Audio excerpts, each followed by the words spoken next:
ओम नमः सिद्धेभ्यः। ओम नमः सिद्धेभ्यः। ओम नमः सिद्धेभ्यः। मंगलम भगवान वीरो मंगलम गौतमो गणे मंगलम कुंदकुंदाद्यो जैन धर्मोस्तु मंगलम सर्वमंगलमांगल्यम सर्वकल्याणकारकम प्रधानम सर्वधर्माणां जैनम जयतु शासनम। अहिंसा परमो धर्म की महावीर भगवान की प्रातः स्मरणीय परम पूजाचार्य गुरुवर श्री विद्यासागर जी मुनि महाराज की जय।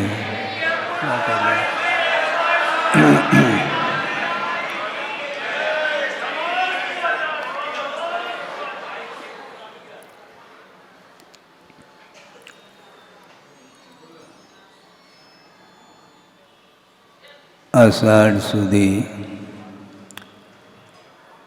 पूर्णिमा और आज की तिथि के दिन महावीर भगवान के सम्मोषण में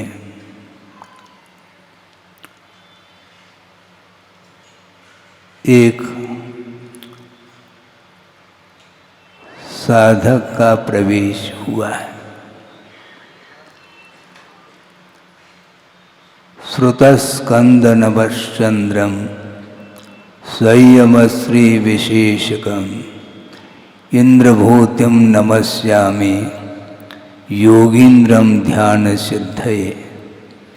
ध्यान की सिद्धि के लिए योगियों में जो प्रमुख हैं ऐसे इंद्रभूति के लिए नमस्कार किया है। उनकी क्या विशेषता होगी, एक दो विशेषण शिवचंद्र आचार्य ने दिया है। श्रुतस्कंद नभश्चंद्रम, द्वादशांग रूपी जो श्रुतस्कंद है, उस श्रुतस्कंद को प्रकाशित करने के लिए वह श्रुतस्कंद हुआ आकाश और उसके उस आकाश में चंद्रमा के समान वे गौतम गणधर हैं। श्रुतस्कंद नभश्चंद्रम संयम श्री विशेषकम, संयम रूपी लक्ष्मी की विशेषता के साथ वो इंद्रभूति है। श्रुतस्कंद नभश्चंद्रम संयम श्री विशेषकम इंद्रभूतिम नमस्यामि योगींद्रम ध्यान सिद्धये। उनके लिए जो नमस्कार किया जा रहा है वह किस प्रयोजन को लेकर के नमस्कार किया जा रहा है? ध्यान सिद्धये, ध्यान की सिद्धि के लिए गौतम गणधर को याद किया है आचार्यों ने। नमस्कार करना महत्वपूर्ण है क्या नहीं, इस बिंदु पर भी हमें विचार करना है। भक्त भगवान की आराधना करता है, भक्त गुरु की आराधना करता है, किंतु किस प्रयोजन को लेकर के आराधना करता है इसको अंतिम चरण में स्पष्ट किया है शिवचंद्र स्वामी ने। ध्यान सिद्धये, ध्यान की सिद्धि के लिए ही गुरु और प्रभु की आराधना की जाती है। आप कहीं भी रहो, क्षेत्र विशेष से कोई प्रयोजन नहीं है, किंतु प्रयोजन यह है कि आप ध्यान रौद्र ध्यान में डूबा हुआ यह संसार है जिसका परिभ्रमण अनंत काल से चला आ रहा है। इस परिभ्रमण को रोकने के लिए समीचीन ध्यान की सिद्धि के लिए ही प्रभु और गुरु को स्मरण में लाया जाता है, इसको बोलते हैं गुरु पूर्णिमा।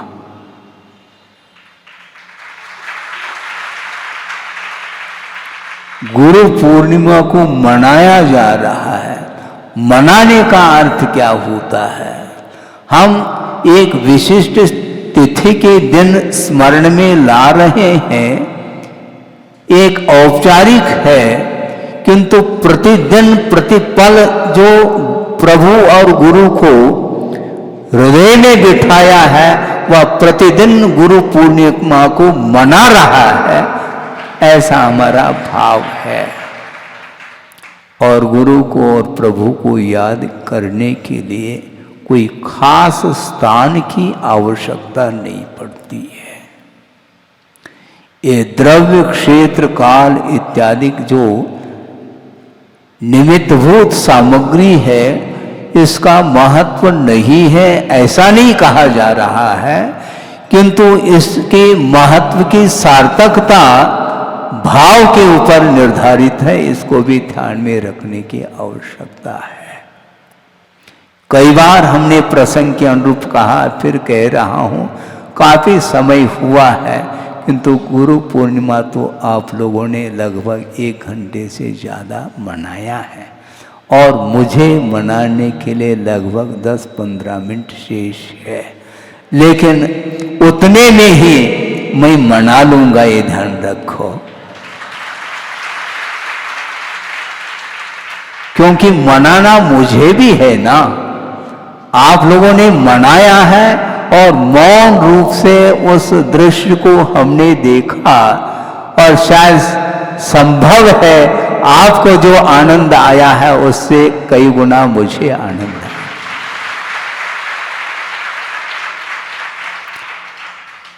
आनंद लेने वाला चाहिए, उपयोग यदि उस ओर हो तो आनंद ही आनंद है, और अन्यत्र यदि उपयोग चला जाएगा तो आनंद नहीं आएगा।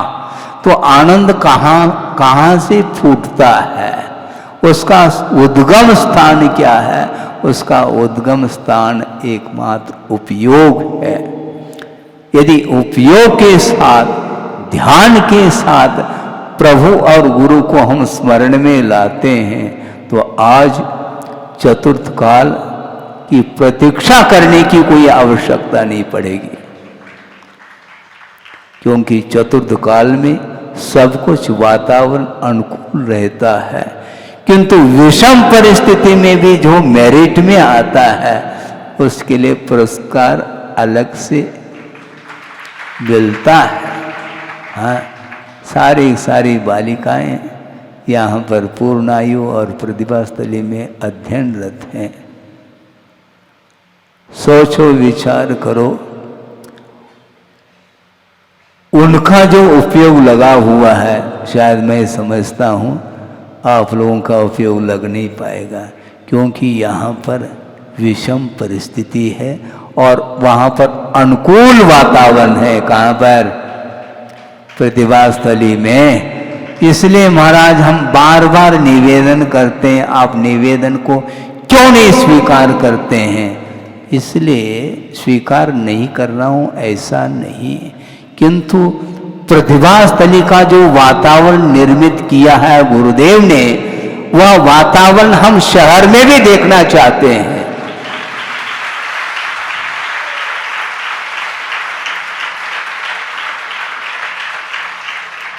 उस समय ताली नहीं बज रही थी, एक बहन ने जो कहा था उसको हमने ध्यान में रखा।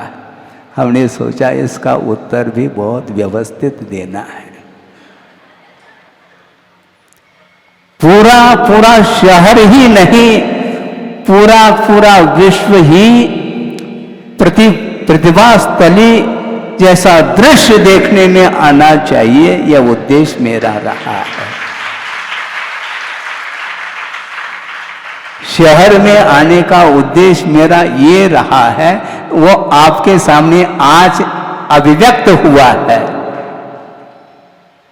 और ये ध्यान रखो, कॉलोनी में हम गए हैं, हनुमान ताले के लिए 1 दिन दिया है, और शिवनगर के लिए 3 दिन, संगम कॉलोनी के लिए 2 दिन और कंचन विहार के लिए 1 दिन, अग्रवाल कॉलोनी के लिए 1 दिन, गढ़ा के लिए 1 दिन, सुनो, गढ़ा के लिए 1 दिन और लौटते समय मड़िया जी के लिए 2 दिन। किंतु प्रतिभा स्थली में 10 लक्षण धर्म का वातावरण वहां पर 10 दिन दिया है, ध्यान रखो। हमने पक्षपात किया है, अन्य कॉलोनी की अपेक्षा से प्रतिभा स्थली के लिए हमारा मन 10 दिन के लिए रहा, क्योंकि 10 लक्षण पर्व मनाने वाला चाहिए, हम प्रतिपल मना सकते हैं और हमने तो वहाँ पर 10 लक्षण धर्म मनाया, ये ध्यान रखो।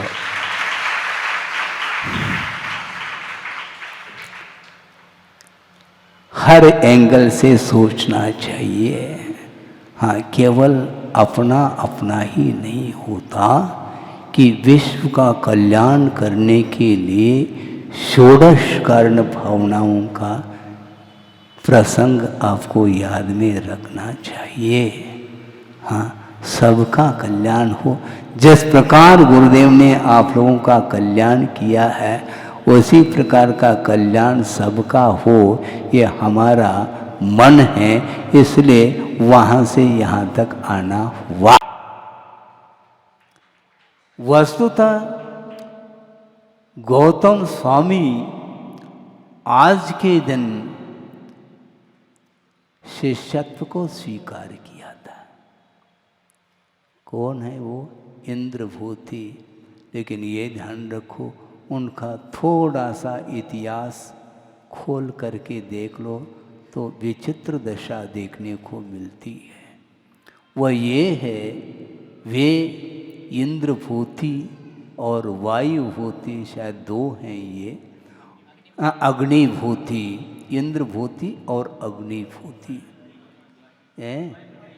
वायुभूति भी, ये 3 हैं। सोचो, विचार करो, ध्यान से सुनो। कभी कभी विस्मरण होता है, ये अलग वस्तु, किंतु विषय आपके सामने रखा जा रहा है। वो इंद्रभूति, अग्निभूति, वायुभूति, ये 3 हैं। और इनके शिष्य मंडली कितनी थी? 500 शिष्य थे उनके, हैं। और इंद्रभूति, अग्निभूति और ये वायुभूति प्रकांड विद्वान थे। न्याय के क्षेत्र में, सिद्धांत के क्षेत्र में, भाषा के क्षेत्र में, ऑलराउंड जिसको बोलते हैं, किंतु अध्यात्म के क्षेत्र में 0 है। 2 0 मिल रहे हैं उनको। हाँ। सोचो, विचार करो। उन्होंने सोचा इसका व्यापक प्रचार प्रसार करना चाहिए। इस प्रकार मन में भाव रख करके वो प्रचार करने में लग गए। और ज्ञान का ऐसा नेचर है कि वह गाफिल कर देता है आत्मा को। इसलिए मैं समझता हूँ कि गुरुदेव ने जो दोहा आपके सामने रखा है कि ज्ञान ही दुख का मूल है और ज्ञान ही भव का कूल, राग सहित प्रतिकूल है और राग रहित अनुकूल कहा है। उनका जो ज्ञान था वह लौकिक ज्ञान था, परमार्थ संबंधी उनके पास कोई ज्ञान नहीं था। इसलिए अहंकार में चोर होते हुए वो अपने आप को ऐसा महसूस कर रहे हैं कि इस जगत में, इस लोक में मेरे बराबर, मेरी तुलना में कोई भी ज्ञानी नहीं है। इस प्रकार का भाव उसके अंदर था। और वस्तुतः वीर प्रभु को केवल ज्ञान हुआ है, किंतु 66 सागर तक 66 वर्ष तक हाँ, दिन तक सोचो विचार को। 66 दिन किसको बोलते हैं? 66 दिन को बोलते हैं, और क्या। 66 दिन तक दिव्य ध्वनि खिरी नहीं। क्यों नहीं खिरी? खिराई नहीं गई क्या? नहीं, खिराते नहीं, किंतु खिरी नहीं। क्यों नहीं खिरी? कि गणधर परमेष्टि की अनुपस्थिति थी, इसलिए दिव्य ध्वनि नहीं खिरी, ऐसा आगम्य विषय आता है। और इंद्र को चिंता हो गई, और 66 दिन व्यतीत होने को है, अब क्या होगा हम लोगों का मतलब जो श्रोतागण हैं वह कहीं सो न जाएं, उनको चिंता हो गई, अब दिव्य ध्वनि किसी भी प्रकार से खिरनी चाहिए। तो उन्होंने एक ऐसा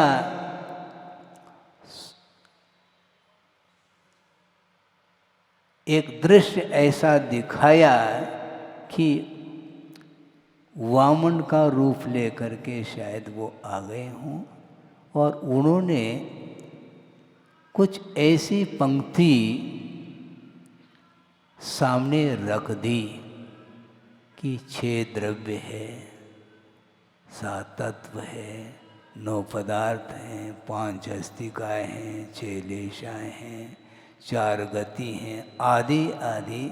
इस विषय को रखते ही इंद्रवती को ऐसा लगा कि अभी तक हमने जो कुछ भी जीवन में अध्ययन किया है, इसमें तो ये कोई विषय आया ही नहीं, ये कहाँ से विषय आया। और वो सौधर्म इंद्र कह रहे हैं कि इसका अर्थ आपको ही रखना है सामने, हम इस विषय को समझ नहीं पा रहे हैं कि आप कहाँ रहते हैं, आपके गुरु कौन है, आपके भगवान कौन हैं, वो हम आपको यहाँ नहीं बता पाएंगे, वहीं पर आपको चलना पड़ेगा। अच्छा, मतलब तुम हमें भगवान के रूप में स्वीकार नहीं करना चाहते हैं क्या? नहीं करना चाहते हैं। हमारे भगवान वहाँ पर हैं और वो मौन बैठे हैं, और इसका अर्थ हमें समझ में नहीं आ रहा है, तो आपको बताना है। यहाँ बताना हो तो यहाँ बता दो, या तो वहाँ चल कर के बता दो। हाँ, यहाँ पर तो मैं नहीं बता सकता कौन है, हम दिखाते हैं, आप चलिएगा। हाँ, और वो तीनों पहुँच गए, और समो शरण में प्रवेश अभी हुआ नहीं।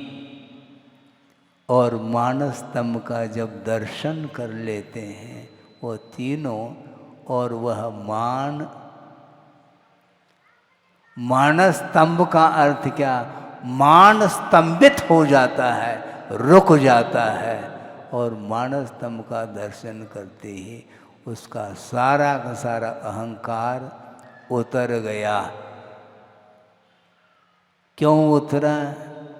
ज्ञान प्राप्त हो गया था ना पहले, उस ज्ञान के माध्यम से अहंकार समाप्त हो जाना चाहिए था, नहीं हो सकता।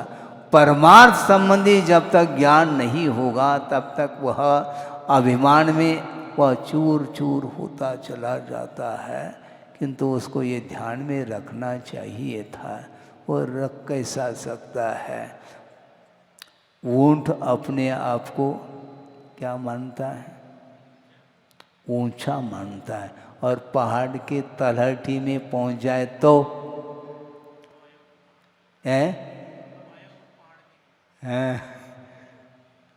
फिर बौना लग जाता है पहाड़ के सामने। उसी प्रकार जब मानस स्तंभ का दर्शन कर लेता है, सारा सारा अहंकार, विषय, कषाय, गर्व, मद सब समाप्त हो जाता है। और अहंकार जब तक पलता रहता है, अभिमान जब तक पलता रहता है, तब तक स्वाभिमान जागृत नहीं हो सकता, ये ध्यान रखें। स्वाभिमान और अभिमान में बड़ा अंतर है। स्वाभिमान अलग है, अभिमान अलग होता है। स्वाभिमान का अर्थ क्या होता है? दीनता का जो अभाव है उसका नाम स्वाभिमान है, ये लिख के रखो। हैं? जहां पर दीनहीन होता है, जिसकी याचक वृत्ति होती है, वह कभी भी स्वाभिमान को समझ ही नहीं पाएगा और याचना से ऊपर उठते हैं। जो पराधीन होता है वह कभी भी आनंद का अनुभव नहीं कर सकता। जो परतंत्र रहता है, दूसरे के आश्रित रहता है, वो कभी भी वह स्वतंत्रता को प्राप्त नहीं कर सकता। कि महाराज फिर पंच परमिष्टि का आलम्बन लेना भी परतंत्रता की कोटि में आ जाएगा क्या? नहीं, क्योंकि चार ही शरण लेने योग्य है। जो शरण लेने योग्य है उसका तो आलम्बन हमें लेना है, किंतु जो शरण लेने योग्य नहीं है उस ओर यदि जा रहा है कि तो निश्चित रूप से उसके अंदर आशा पल रही है। इसलिए और साक्षात प्रभु का जब दर्शन होता है तो फिर कहना ही इच्छा, कुछ नहीं कहना और जा करके तुरंत समर्पित हो जाते हैं। वो तीनों सोचो विचार करो, भगवान की दिव्य ध्वनि खिरी नहीं, किंतु वो जाते ही उनको साक्षी बना करके दीक्षित हो जाते हैं। वो केवल तीन ही नहीं, उनके जितने भी शिष्य मंडली थी वो सारे सारे उन्हीं के हो गए। किसके? प्रभु के शिष्य। और वो तीनों समर्पित अपने आप को कर लिया और दीक्षित होते ही केवल ज्ञान हो जाता है, अपने मन पर ज्ञान हो जाता है। द्वादशांग के पाठी होते हैं तो निश्चित रूप से गणधर पद भी उन्हें मिल जाता है और दिव्य ध्वनि प्रारंभ होती है। सोच विचार करो, दुनिया में हर व्यक्ति अनेक प्रकार के क्षेत्र में ज्ञान को प्राप्त कर सकता है और निपुणता को प्राप्त हो सकता है, किंतु परमार्थ संबंधी यदि ज्ञान नहीं है तो कभी भी वह आत्मा का दर्शन नहीं कर सकता। आत्मदर्शन के लिए परमार्थ के शरण लेने की आवश्यकता है और परमात्मा का ज्ञान अथवा उसको क्या बोलते हैं, परमार्थ का जो ज्ञान होता है वह बिना गुरु के शरण लिए संभव नहीं है। और सबसे महान यदि कोई गुरु है तो वह सर्वज्ञ भगवान है, वह परम गुरु हैं। और उन परम गुरु के शरण लेते ही इनके पास भी गुरुत्व आ जाता है। वो हमारे लिए वो गुरु रहें और उनके लिए वो प्रभु रहें, ये ध्यान रखो। गुरु पूर्णिमा का अर्थ क्या समझते हैं? 10 बज गया है और 4 महीने में भी हम गुरु की गरिमा को गा नहीं पाएंगे, इतनी उनकी महिमा है। वस्तुतः डूबना पड़ता है, उसके बिना गुरु का दर्शन संभव नहीं है। हमेशा संसारी प्राणी किसी न किसी इच्छा को लेकर के चलता है और इच्छा की पूर्ति नहीं होती है तो तनावपूर्ण स्थिति में आता है। आचार्य कहते हैं, क्यों तनावपूर्ण स्थिति में आते हो? इच्छा को छोड़ो, अपने आप को न्यौछावर कर लो, समर्पित कर लो, तो अपेक्षा रखने की कोई आवश्यकता नहीं। केवल ज्ञान की तुम अपेक्षा रखोगे तो कभी भी केवल ज्ञान उत्पन्न नहीं होने वाला है, क्योंकि इच्छा का जो निरोध करता है उसका नाम तप है और तप के माध्यम से ही केवल ज्ञान की उत्पत्ति होती है। आपको क्या प्राप्त करना है? बोलो। और आज हमें केवल ज्ञान प्राप्त करना है, तो जो हाथ में ले रखा है ना उसको छोड़ दो। मुट्ठी में जो ले रखा है उस मुट्ठी को खोल दो। हैं? दोनों हाथ खाली होना चाहिए। सुन रहे हैं आप? हैं? यहाँ जबलपुर वालों के लिए भी कहना हमारा है, और जो विशेष जो बाहर के व्यक्ति आए हैं अतिथि के रूप में, उनके लिए भी हमारा यही कहना है कि दोनों हाथों को खाली कर देना चाहिए, तभी आप प्रभु की आराधना करने के लिए हाथ जोड़ पाएंगे। हाँ, हाथ जोड़ने के लिए खाली करना पड़ता है। हाँ, हाथ में यदि कुछ वस्तु को लेंगे तो हाथ आप जोड़ नहीं पाएंगे। तो हम क्या करें महाराज? करना कुछ नहीं है, हाथ को खाली रखना है। हाँ, मन को खाली नहीं रखना। हाँ, मन को खाली नहीं रखना, हाथ को रिक्त रखो और गुरु और प्रभु के चरणों में नतमस्तक हो जाओ, तो आपका मन भर जाएगा, ये ध्यान रखो। महाराज मन नहीं भरता, कितना खाली ये बता तो दो, कम से कम आपका कितना ग्लास बड़ा है देख ले। मन भरता नहीं। कैसे नहीं भरता? 10 दिन वहाँ पर मुकाम किया है, मन भरना चाहिए, ध्यान रखो।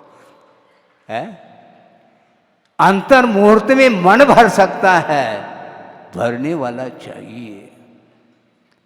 मन हमेशा पवित्र रखेंगे, फिर वह ओवर हो जाएगा, ये ध्यान रखो, संभालना मुश्किल हो जाएगा। हाँ, समझ रहे हैं क्या? नहीं, सबके लिए है, कॉमन। किसी एक को फोकस नहीं बना रहा हूं। कभी कभी निमित्त के अपेक्षा से किसी को याद किया जा सकता, कोई बाधा नहीं, लेकिन याद कर रहा हूँ, उसके माध्यम से भी संतुष्टि मिलेगी, ये ध्यान रखो। है हाँ, मन को भरना चाहो तो निश्चित रूप से हाथ खाली रखो। आप हाथ खाली रखेंगे तो हाथ जोड़ पाएंगे तरीके से, और नतमस्तक हो जाएंगे तो आपका मन भर जाएगा। खाली कभी नहीं हो सकता, ये ध्यान दो। एक बार यदि मन भर गया, फिर दोबारा उपदेश की भी कोई आवश्यकता नहीं पड़ सकती, वह ध्यान में लीन हो सकता है।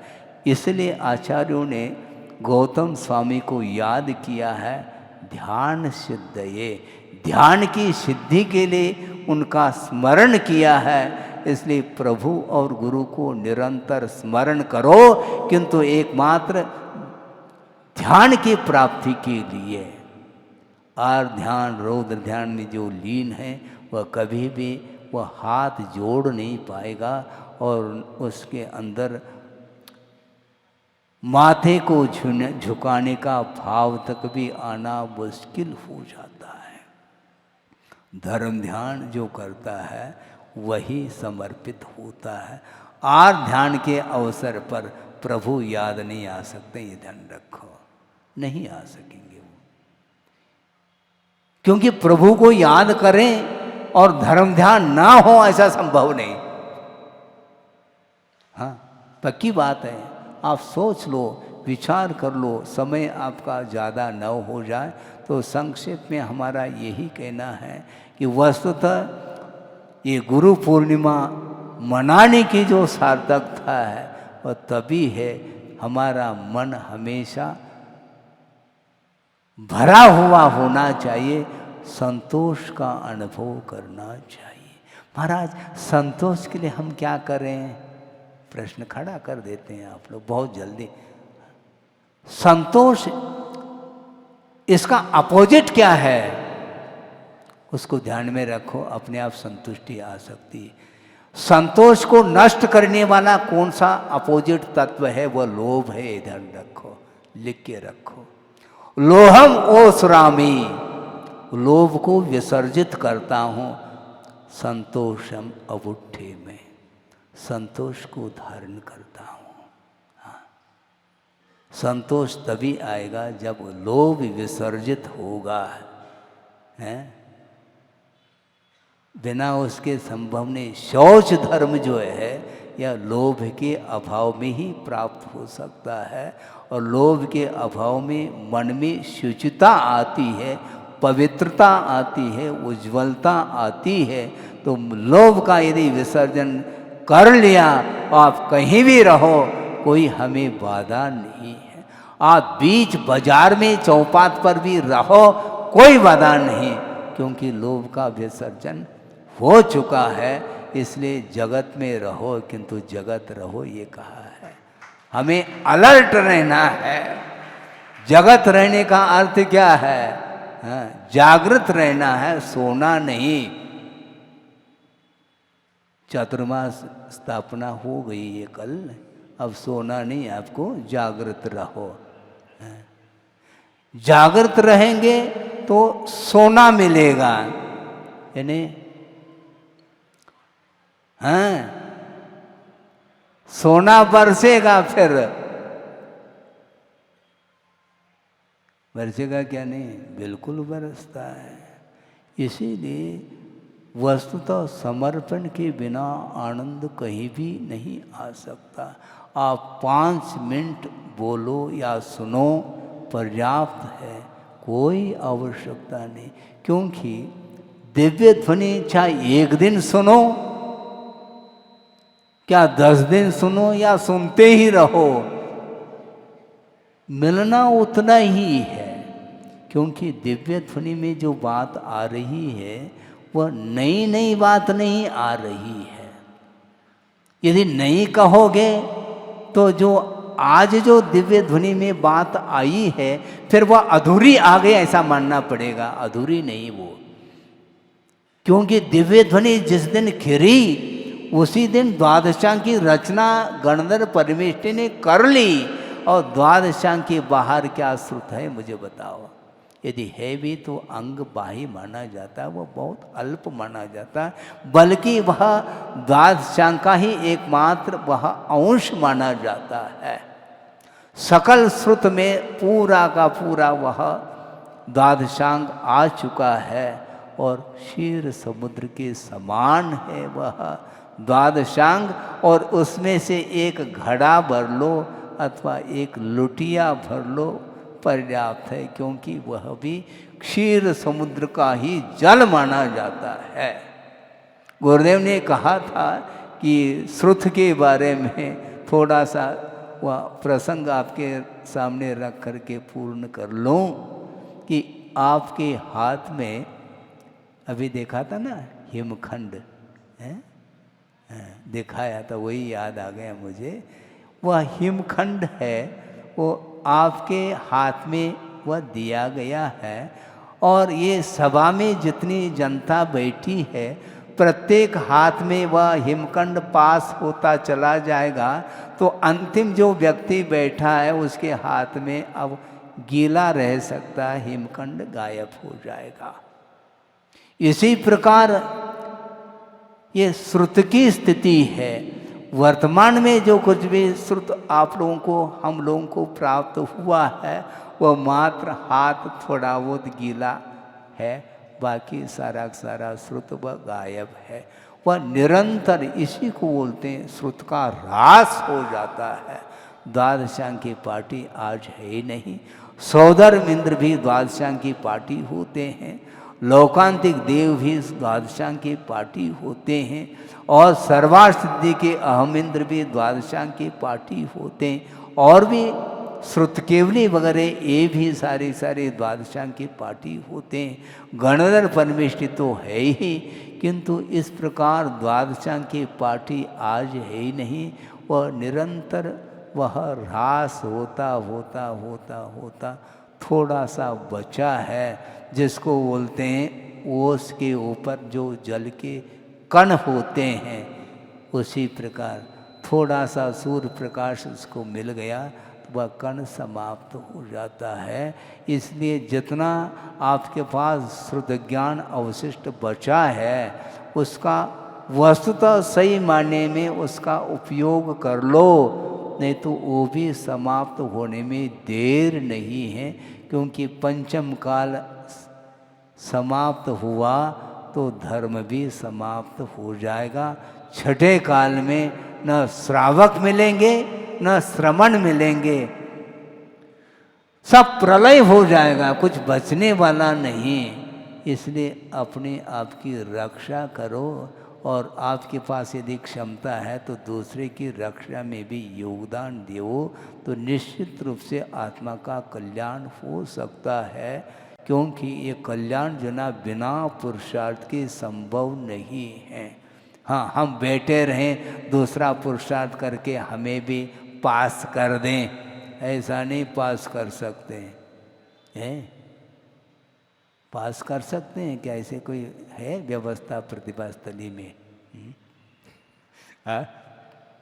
हजारों की छात्राएं पढ़ रही हैं और सारी शिक्षिकाएं बहनें उन्हें पढ़ा रही हैं और रिपीट भी कर सकती हैं। मान लो किसी को कुछ समझ में बात नहीं आ रही तो इसके उपरांत भी यदि वह छात्राएं पुरुषार्थ नहीं करती हैं तो वो कभी भी उत्तीर्ण नहीं हो सकती है। इसलिए पुरुषार्थ बहुत महत्वपूर्ण है। इसलिए जिस प्रकार शिक्षिकाएं पुरुषार्थ करके उनको पढ़ा रही हैं, उसी प्रकार छात्राओं का भी कर्तव्य है निरंतर पुरुषार्थ कर लेना चाहिए। एकाग्र मना हो करके हम अध्ययन करेंगे तो निश्चित रूप से पूरे के पूरे पूर्णांक जिसको बोलते हैं, हाँ, पूर्णायु हो चाहे प्रतिभा स्थली हो, पूरे के पूरे अंक मिलेंगे। पूर्ण अंक का अर्थ क्या? उसके ऊपर कोई अंक शेष नहीं रहता, उसका नाम पूर्णांक है। अंक हमें मिल जाए क्यों? लिखो, अच्छे ढंग से लिखो, फिर बाद में लिखो। अध्ययन करते नहीं इसलिए ढंग से लिख नहीं पाते, फिर बाद में अनेक प्रकार के विकल्प आते हैं कि महाराज आज जो इस साल जो प्रश्न पेपर आया है वो आउट ऑफ कोर्स जैसा लग रहा है। अच्छा, केवल आपके लिए आउट ऑफ कोर्स है क्या? जो मेरिट में आया है उसके लिए कोर्स का विषय है और आपके लिए आउट ऑफ कोर्स का विषय? गलत बात है। ऐसा नहीं, ये कह दो, इसको एक्सेप्ट कर लो, स्वीकार कर लो कि हमने तरीके से अध्ययन नहीं किया है। इसलिए अध्ययन करिए। पुरुषार्थ करने से जो इंद्रभूति गणधर बन गए, बिना पुरुषार्थ के नहीं बने, ध्यान रखो, वहाँ से उनको जाना पड़ा और समर्पित होना पड़ा। इसलिए जिसके जीवन में समर्पण भाव आ गया तो निश्चित रूप से उसका कल्याण निहित है। सबका कल्याण हो इस पवित्र भावना के साथ। अहिंसा परमो धर्म की जय। बोधि समाधि परिणाम शुद्धि स्वात्मोपलब्धि शिव शोक सिद्धि चिंतामणिम चिंतित वस्तुदाने त्वां वंदमानस्य ममास्तुते। परम पूजाचार्य गुरुवर श्री विद्यासागर जी मुनि महाराज की जय।